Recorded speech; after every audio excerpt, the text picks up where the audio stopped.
Hi, I'm Hana Michels. If you don't know me, I'm Barry's daughter, and I'm also kind of a recent tools convert and tools coach. Um, you know Barry, probably. My dad. Hi. Hi, Dad. Hello. It's weird to call you Barry. I'm sorry. It's no problem. And I've been called worse. I guess to introduce what we're doing here, it's a little more introductory than some of the videos on the tools site because we butted heads a lot when it comes to the tools. And only recently have I realized a lot of my issues are really surface level. They're really semantic, they're really narrative. And when you strip those, the tools are really adaptable for everybody. And so I just wanted to kind of make a lot of the language of the books a little more accessible and troubleshoot some common questions that we tend to get, me from clients, Dad from patients. Um, because I think a lot of times, you guys were assigned to write a book that was very generalized because it had to be for everyone, and you're both academics. And I mean that with a lot of love. It makes you not the easiest to understand. So, Yeah, I think also we're getting into material that's pretty arcane and deep and just by its nature a little difficult to express and a little difficult to understand. So I welcome the opportunity actually to try to simplify it and make it more usable, user friendly for people. yeah, and in some cases, a lot of the arcane aspects are not 100% necessary. Some of the issues I've had are what the source material you draw from feels a little bit Eurocentric to me or something. That ultimately doesn't matter. Like if like the mother and the father feel gendered to me, that ultimately doesn't matter when I use Right, those in a right. tools practice. So I kind of wanted to also talk a lot of people through that. Yeah, I think that's important. Um, and our philosophy has always been don't get literal, don't, we don't need to be rigid about things. The most important thing is we want it to have an impact on you. And So whatever we need to do to adjust language to do that, we're all in favor of it. thank you for saying that because that actually seamlessly transitions us into the first question that both of us often get, which is trouble with the language of a particular tool. Whether it's language in the books or the steps on the site or on a specific podcast. Um, One of the examples is that I've gotten a lot is reversal of desire. Bring on the pain. Pain is kind of generic. It resonates with a lot of people. A couple people it doesn't. I've heard people describe it more like fear, trepidation, butterflies, or they're more able to connect with it if it's a physical symptom. And Hmm. I think uh, this question can just be answered with permission. Do it. Change Are it. you saying change the language? Change the language as long as the narrative and the central goal of the tool is serving you, right? Yes, yes, 100%. Look, in that tool in particular, we're saying that all action creates a little bit of a sense of discomfort, if you want to use that word. But we don't care what you call the discomfort. Call it whatever seems most accurately descriptive, to you.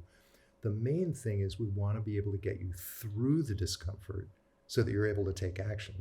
Otherwise, you're stuck, and you can't get past the pain or discomfort, whatever we want to call it. 100%. You know, it's tough to be your kid and always get bugged to finish whatever homework I had, only to realize that the thing you were telling me to do actually works like 20 years later. Um, but it's not foolproof, but it has been quite effective as long as I make it specific to the issue I'm dealing with. It's so funny. You so want your parents to be wrong. It's just so disappointing when they turn out to be right about something. It really is. It's really frustrating, dude. I get it. When it comes to kind of first learning the tools, a common thing is issues with visualization, and I'm lumping this in with the same issues with wording because I think the solution is the same. Personalize it. If you can't visualize 12 suns at once, if you can, frankly, I admire you. You should be a visual artist of some sort. I can't do that. When it comes to like if you have real trouble visualizing, if you have like aphantasia or something, which is someone who doesn't have a mind's eye, you may want to focus in on the narrative of the tool and then conjure up like other sensory responses or memories. And I don't know if that works for everyone with aphantasia, because sometimes that means more than just not a mind's eye, but there are ways to get to it. Yeah, exactly. I've never treated anybody who we couldn't find some sort of a workaround. I, in particular, don't happen to be very good at visualizing things. I get sort of a hazy outline image, but it doesn't stay there. It's not very permanent. And again, like the wording question that you had, it has to be adapted to your own purposes. So find something that works. And by the way, if the visual per se doesn't work for you, don't visualize. Just use the words instead. You know, different people think differently and they use different modalities of thought. We just want to be effective. That's the main thing. So if you need to change the visual, change it. If you need to not visualize and use words instead, go ahead and do that. Whatever works for you is the bottom line. I often find that recalling my most vivid memories and either emotional or physical responses, particularly touch and smell for some reason, work a lot better for me. But it's I will say one, I'm sorry, go ahead. Oh no, it's just really about trial and error at this point, at a starting point. I will say one thing which is strange and unexpected to me, but the more, I've never been very good at visualizing. I'm not good at art. I'm not good at drawing. I just don't think very visually. The more I've used the tools, strangely enough, the better I've gotten at visualizing. The images are much clearer to me now than they were 30 years ago. So there's something about the world that you're entering when you're using tools that I think has a visual quality to it, that as you become more familiar with it, you have access to these images and the images become clearer, to you. For sure. But don't feel bad if that doesn't happen to you. Also, I expect you to draw with me now when I invite you to do that. Actually, this third issue is a little different than the first two, and this is what kept me from using the tools that I grew up with. Not just the fact that you one time pulled over on the 10 freeway to ask your unconscious if we were allowed to rent a movie from Blockbuster. I'm aging both of us. But we got Dunstan checks in. Prompting issues. If you need to use a particular tool at a particular time, it's not the kind of tool, or you don't have the kind of relationship with the tool where you can just use it every morning at a specific time or every evening at a specific time. When you really need to make yourself use the tool when specific things arise. I have ADHD. I don't build habits to begin with. I still have to write brush your teeth on a Post-it. So that's really tough. But not just that, but because often when we need to use certain tools for towards certain situations or certain people, we're already heightened. Like, I'll have a client, come in and be like, my manager sets me off when she says these things, or when she uses the royal we, or whatever it is. And I need to be using the dust tool, but because I'm so heightened and so stressed and pissed at her, I can't do it in the moment. And that's such a common problem. It often stops people from the practice, which sucks, because the second you go, I could have used the tool, is the second you can use the tool towards that moment And it will prompt you to get a little closer to using it in the moment next time. That's really well said. That's what we call the principle of correction, meaning that if you forget to use a tool, which unquestionably you will, everyone does. It's just life moves too quickly to be able to use a tool in exactly the right moment every single time, a problem comes up. If you forget, as soon as you do remember, just close your eyes, put yourself back in the situation where you forgot with all of the stresses and emotions and everything that was going on, and use the tool as if you were using it in real time.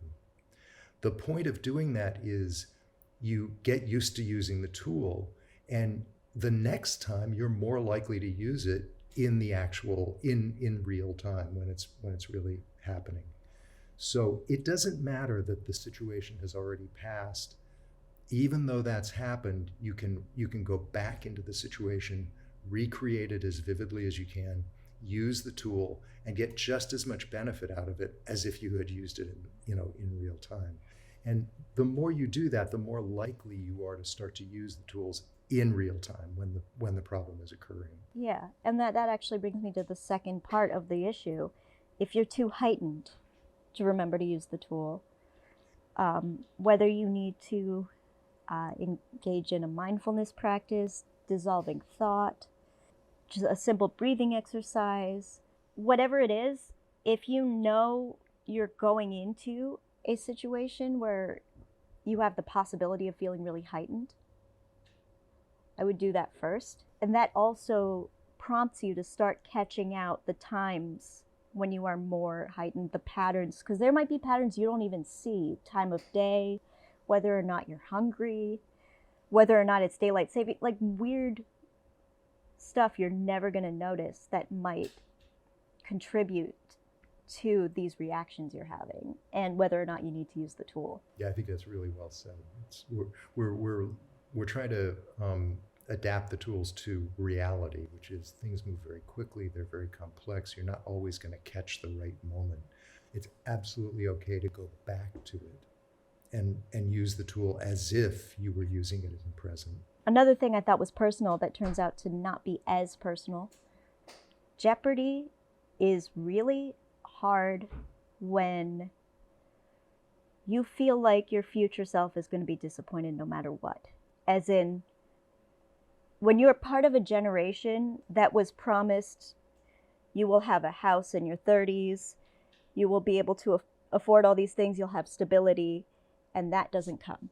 Often when it's like a creative project, Jeopardy is still very, very easy for anyone at any age. But when it comes to specifically goals that impact your long-term future, it's hard to see getting there and not having your future self be disappointed. If you were coming to me and you said that, what I would say is, I totally understand that's absolutely valid, and B, I wouldn't focus Jeopardy so much on the accomplishment of a specific goal. I would focus it on the necessity for willpower, just the necessity to bring up that effortful, powerful feeling inside of a human being that says, I must do something now, kind of thing. So that we're not, Part X would love to do nothing better than to create a debate about whether this is even possible or not. Yeah. And it'll come down on the side of it's impossible, so why even bother? We want to bypass that debate, because we don't even know whether it's possible or not. What we do want to do is say, there's always something I can do. And that's the thing, because your future self will know what you know. While it is the reality of the world that we live in, and there are similar generational issues of like, I find the mother and the father to be kind of gendered unnecessarily because it's entrenched in a history of mythology and archetypes. It doesn't matter. Right. It doesn't matter at all. Right. That's what's weird about it. You really think your future self won't understand the world you're living in? Right. Of course not. That's Part X talking. Right. Exactly. And actually, thank you for saying that, because I didn't even connect those two. Yeah. And the other truth about this is you never know what's possible. If you had told me in my 20s that I was going to write 2 best-selling books and be profiled in the New Yorker, I would have told you were out of your mind, crazy. So it's not really about what you achieve. It's about effort, like pouring in the effort. Yeah. And the deathbed self is the part of you that has the willpower to pour in that effort. Yeah, you don't regret the reality around you. You regret what you did or didn't do within that. Yeah, exactly. And sometimes that is rebelling against the reality around you. Sometimes that is quitting a crappy job. Yeah. So the next thing I kind of want to get into, it's an extremely multifaceted topic. When someone first starts doing shadow work, there's a myriad of problems that comes up. The first one that comes to my mind is this the shadow or part X? Right. I like to say part X weaponizes the shadow and its insecurities. I don't know how you like to phrase it. Part X is more of like an inert skill that we've accidentally developed, and it's not helpful at all. It really takes some getting used to. So I totally understand the question. It's probably the question we get asked more often than any other question on the website. So clearly it's a complex subject. I mean, one way to put the difference between the two is that there's nothing good about part X. Nothing.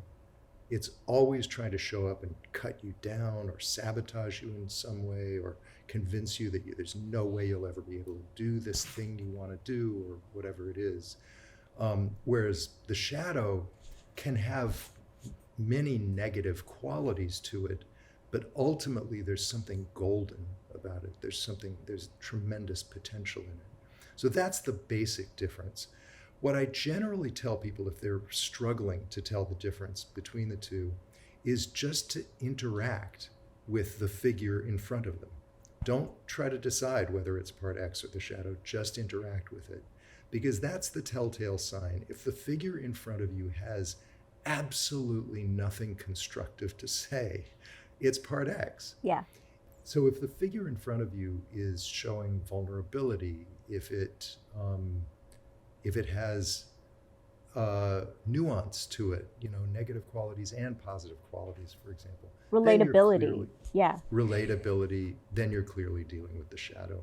If the figure in front of you is basically just putting you down and has absolutely no nuance, is just entirely negative, then you're dealing with part X. And is exceedingly creative in doing so. Yes. I've had clients actually have trouble with this because it's hard to believe that something so negative could have emerged within ourselves. Why? Why is that hard to? I guess because why would that happen? And I think my only answer to that is this is a self-protection instinct run amok that has gone so far that it's actually a self-suppression instinct now. This is a skill that has all of our creativity, all of our, all of our abilities, and absolutely none of our values. It's taken negative messages that we've heard throughout our life and just throwing them at us. We didn't develop part X for no reason. It's just not helpful. It's so overblown. And yes, we need to adapt somewhat to survive society. No one needs to torture themselves. I mean, look, for almost all of human history, human beings have believed in good and evil. I'm not saying you have to believe in it, but part X is evil. It's just that fragment of consciousness that is devoted to your self-destruction. Again, you don't have to have a spiritual view of this, or you believe anything, but it's akin to that. It's one way of understanding it. This is the fragment of your consciousness that is devoted to your own self-destruction, and it's never going to have anything good to say about you or your abilities. And I think when we do personalize it, a lot of people with that spiritual base or a religious philosophy or something, still believe good and evil came from somewhere. That doesn't mean it's helpful now. Another really common thing that people run into when they first start doing shadow work is the first few interactions with their shadow feels really fake. It feels like they're going through the motions or like it's an improv game. It's almost like they are prompting their shadows to do something because this is supposed to be an interaction. It just doesn't feel right. Yeah, it's interesting. Many of my patients have expressed that to me. I never actually experienced that myself. The first time I tried to talk to my shadow, he was a 15, 16-year-old kid at a particular intersection in the neighborhood I grew up with. I just went up to him and I said, hey, I'd like to talk to you. And he spontaneously gave me the finger, said, fuck you, asshole, and walked away. And I mean, this was entirely spontaneous. I didn't make this happen. I didn't want it to happen, kind of thing. And for the next probably 3 or 4 weeks, every single time I approached him, he would have exactly the same reaction. And finally, after about a month or so, I went up to him. I said, hey, how are you? And he put his hands on his hips and he said, all right, why do you keep coming down here? What do you want? Kind of thing. And that was spontaneous on his part. I didn't make that happen, which made me believe very early on in the fact of a real relationship between the ego and the shadow, that a shift in the ego's position could precipitate a shift in the shadow's position. So to me, it felt very real from the beginning, but I've had plenty of patients who have felt like, this isn't real, I'm making up the dialogue, it doesn't feel. Mostly what I say to them is just keep trying, keep going. At some point, almost everyone I've ever treated has said, holy shit, it spoke to me and I didn't know it was going to say what it said. I think a lot of times what happened with me and what has happened with some of my clients is it feels like that reconciliation comes too quick. Mm. Like that. You mean at the expense of genuine? Yes. Yes. Yes. And I think you're right, because for those of us who have had that issue, your shadow is still gonna butt in and say, wait a second, this is bullshit. You've been talking for me. Yeah. Or in the case of mine. Right. I believe in being genuine in these interactions. So if you feel like the shadow is faking it or it doesn't feel genuine, I actually believe in saying to the shadow, this doesn't feel real to me. Come on, I want to hear what you really think, no matter how bad or gnarly or ugly it is, kind of thing. And I've really never treated a patient where we couldn't get to that genuine point. Not only that, if we're looking at from the standpoint of, these are facets of ourselves that we have been repressing for a long, long time, that we've been shutting out. That amount of mistrust is really natural. And it's weird to think of it as a separate entity like that, but that's how much we've created a separation. Yeah, exactly. I don't always trust it when the shadow is friendly from the beginning, because it just doesn't seem like it would be. Yeah. Or when it is, I almost want to be like, is this? And I know that I sound like a real TikTok teen here, but I want to be like, is this a trauma response? Are you okay? Right. So that's a pretty easy thing to get hung up on. And I feel like we have been hitting at the same note, which is practice, practice, practice a lot, which is really tough when you have one thing I've noticed is people who have been able to stick with it fall off many times, but they don't have a relapse mindset. And by that, I mean, they're able to forgive themselves the second they fall off.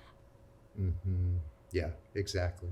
And get back on it. Yeah, I think that's so important. I just want to underscore what you're saying. It is so important to be tolerant of yourself if you fall off or stop doing it or whatever. The most important thing is to get back on the horse and just keep riding.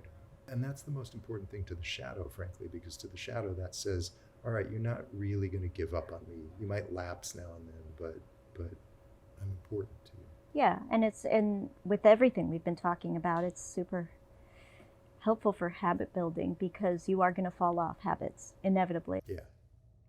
The people I know who've been sober the longest have relapsed, but they did not. They treated it as part of the journey. Exactly. What happens when someone's worldview does not conform to the narrative of the tool? Even as I know that you guys are taking from archetypes and you have this like Jungian outlook on these archetypes and you're folding in mythology and all of these things and these similar characters throughout human history, throughout mythology, say the narrative of a tool is just not relatable to you. I once had a client who was not raised among any type of organized religion, and the imagery from hatred and misunderstanding is someone is, being crucified on a cross. That didn't resonate. When we think about crucifixion, it's really the persecution aspect, not the pain that someone might feel with nails through their hands or wrists. So I'm wondering if you can think of any examples when you've adapted a narrative towards someone's experience or worldview. Not specifically, but I could like make one up on the spot, which is, and it's the larger important point to make is adapt the imagery to something that suits you and that moves you. And look into the imagery because it is about persecution, not the physical pain. Yeah. Exactly. So we don't want to get hung up on, we're not selling a religion, we're not selling iconic images. We're trying to give you an experience that could be associated with lots of different imagery. But the hatred and misunderstanding tool is a good one. For a period, I dropped the crucifixion imagery entirely and just used the archetypal father plunging a sword through your heart.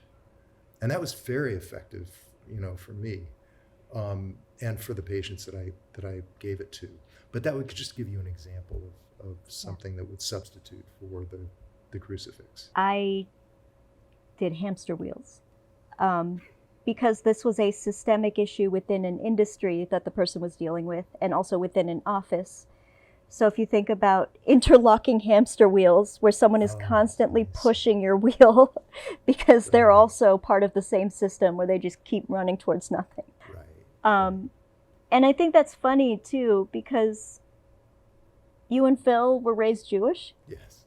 And we were both raised Jewish and both raised atheist. Yeah, and that is the imagery you chose? Yeah, I think the fact that we were both raised as atheists gave us the freedom to play with these images that most religious people don't have because the imagery is so iconic that you don't touch it. And that's why I found it so funny because I thought, oh, this is going to resonate more with people who aren't religious, who didn't grow up with that iconography, for whom it doesn't have a lot of very specific reverence or memories.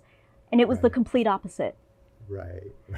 So it's more about taking those qualities that the imagery elicits within whatever mythology it comes from, whatever narrative it comes from. Yes. Or frankly, just to make it even simpler, whatever you think is going to resonate the best with the patient who's right in front of you. Yeah, whatever your narrative is, you know, if you need to acknowledge that this person is being particularly malicious that you're dealing with versus this person doesn't even know what they're doing. So we've both had a lot of creative clients, a lot of artists, writers, people like that. Hopefully not just because we're located in Los Angeles, but there have been a couple of issues that we've both come across with clients because of that. And I'm wondering if we could go over those as well. Sure. I think the first one, And the thing people, I don't know if this is true for you, but the thing people most often come to me at first with is, it stems from creative perfectionism. It's, I haven't gotten things done in a long time, or I don't get them done until the last minute, or I keep editing the same sentence over and over again. It stems from having so much attachment to your work and so much need for your work to be perfect. Is that something is common for you to encounter? Yeah, definitely. I think anyone who deals with creative people is going to deal with those problems. You know, Phil Stutz has to me, just a wonderful saying that he gives, particularly to writers, because writers really have this to a terrible degree. And the saying is, keep writing shit, stupid. And what that means is, keep writing. You can never stop. You've got to write every day. There is no point at which you're exempt or exonerated from writing. That's keep writing. Shit means it's going to come out bad, especially in the beginning. Even on draft 20, it's still going to suck. And you have to accept that it's not going to be good. Certainly not as good as you want it to be. Keep writing shit, stupid means you're not allowed to have any opinion about what you write. You're only allowed to write. Or predict the opinions of gatekeepers. Or predict the opinions of gatekeepers. Exactly. So the whole saying is really a lesson in humility. It's getting your ego out of the way and just being a conduit, just being in the process. I feel like Phil accidentally accomplished the assignment as well, because the assignment I know you've given people, and I've asked you about and have since given people, is write the worst sentence you possibly can. Right. I think keep writing shit stupid is a contender, and it's also great. It's also very useful. Sometimes people get into analysis paralysis, where they see the huge mountain of work that a project is going to be, and they just sit at a screen and freeze. Yeah. For that, outlining simply that thing that you do with the timer, and you picture that Bruce Lee 1-inch punch is pretty great. I've done that in my living room, like physically almost hurt my cat, not gonna lie. But can you explain that a little bit? Yeah, the idea is to go from complete paralysis to action. It's a much greater distance than it actually feels like it should be. And so what you want to do is not think about it, but simply explode. Bruce Lee would explode from a stationary position to hitting somebody, and he was able to do it in a split second. And that's what you want to do when you're moving from non-action to action. You want to get an explosion going on inside of you and then immediately take action. And even if you have to do that 20 times in a row, you'll see if you do that every day, every time you'll get into writing habits that are much healthier for you. Yeah. The problem that most people create for themselves is they try to analyze why they're not writing, which is, in my book, kind of the worst thing that you could possibly do, because there's always going to be a plethora of reasons you're not writing. And while you're thinking them through, you're not writing. Yeah. Hardex could literally just feed you 5,000 reasons in 5 minutes. Yes. It's very easy for that to happen. And then we can get into analyzing them. And how did that develop? And it's the worst thing you can do. I think sometimes another thing that's helped certain clients is counting themselves down like it's a space launch. 3, 2, run, and you have to put your fingers to the keys at that point. Yes. I think what we're both saying is that anything where you can get yourself moving is good. Yeah. The worst thing you can do is keep thinking about moving or why you're not moving. Yeah. Thought is the enemy of action, at least in this area. The only time it's good to step back is when you're not editing yourself, but seeing whether or not you are working to procrastinate. Right. Some examples for writing, it's excessive world building. For painting, it might be sketching and erasing and sketching. Right. And that's very different from giving yourself smaller tasks so that the initial rough draft is actually accomplishable. Yeah. By the way, one trick I use when I'm really resisting writing is I'll set a timer on my computer for 10 minutes, and I just have to write for that 10 minutes. And, surprise, surprise, generally at the end of the 10 minutes, I just keep going. You surpass Because it. the hardest part is getting Starting. into it. Once you're in it, you're fine. A lot of times I think when you have a creative passion, it feels like your best ideas come from elsewhere. Yeah. And it's very hard to get yourself into that mode organically. And the rest feels like drudgery. Right. And it's very counterintuitive to be like the more drudgery that feels like data entry, basically, you do, the more you will be receptive to those ideas when they come. Yes. But it's absolutely true. Also, talking to yourself in the shower. I don't know why. It's a thing. It helps. I've also found that for a lot of professional artists and writers or musicians, Part X will masquerade as a gatekeeper or the audience. People will start editing themselves in a first draft, which already not the best sign, but Right. it'll be about, or even when it's right to edit, but it won't be about what's best for the project. It won't be about what fits the tone of this song. What am I trying to convey with this particular song? It'll be about, how's the audience going to feel? How's my manager going to feel? Mm-hmm. Right. It'll Right. be Part X basically predicting what they think cynical, some like Part X version of like a cynical Hollywood gatekeeper elite type, like a studio head or something, or Right. a cynical version of the audience. That's writing for a result. In other words, you're trying to get a result. Yeah. And it doesn't yield the best writing. It, in fact, generally yields writing that is stiff, artificial, and that you can kind of tell is calculated to try to get a response, so the reader doesn't even really feel respected. Yeah. Yeah. And that, to me, that just has to be systematically rejected. The person has to really be pure about the place from which they're writing. This happens when people get some success, I think, because they start labeling themselves and their ego or identity becomes hinged upon that label. Like, I am a writer, therefore I must always write, and my writing must always be good. Yeah. And I must sell this. Yes. And that's so much pressure. I am going to be completely honest and say that I experienced this to the point where I actually ended in the hospital. I don't have to get too detailed. I was being too depressed. I recognized it. I put myself in a place where I could be treated. And I just remember thinking from that bed, I was featured on NPR this morning.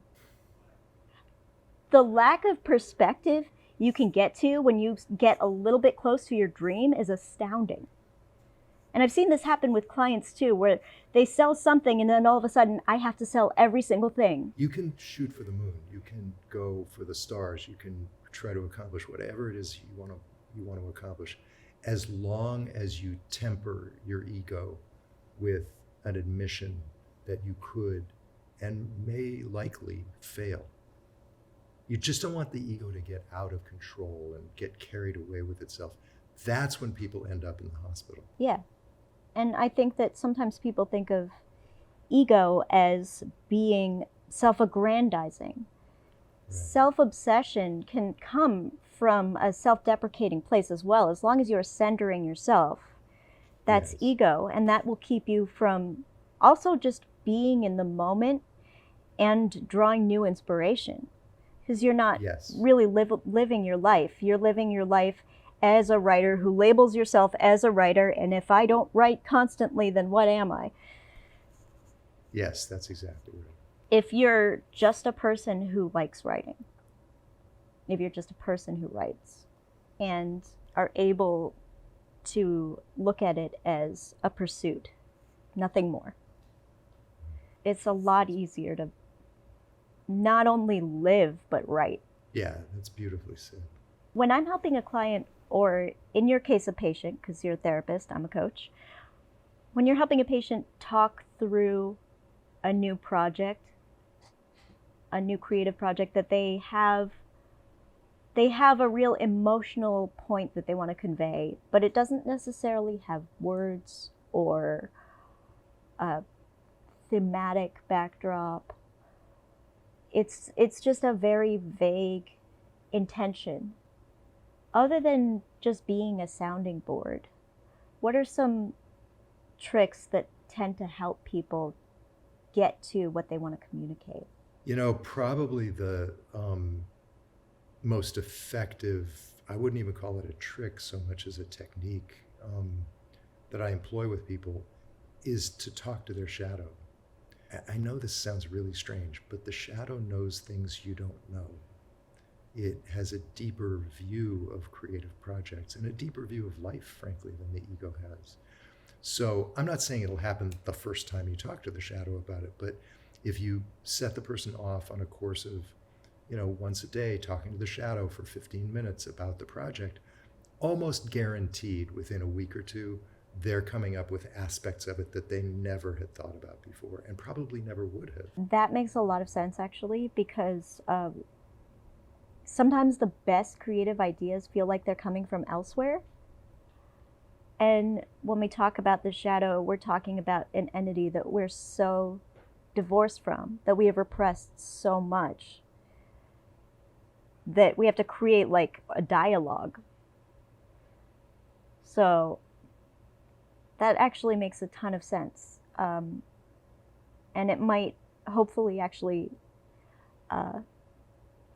soothe some people who feel like, well, it feels like it's coming from elsewhere, so maybe I just remembered someone else's song or someone else's poem. It may just be coming from your shadow. Because the best creative epiphanies really do feel like they are coming from somewhere otherworldly, somewhere else. I experience this even in therapy when I'm speaking to a patient and something comes out of me that I wasn't planning to say and I hadn't really thought of before. It really feels like my shadow is just speaking right through me. I think a lot of times, even though I'm a coach and it's different from being a therapist, I think a lot of times what we do is empathy improv. You're trying to get into someone's world and come up with new paths and still yes and everything that they're saying. Still validate and take seriously all of their experiences. It's a weird thing.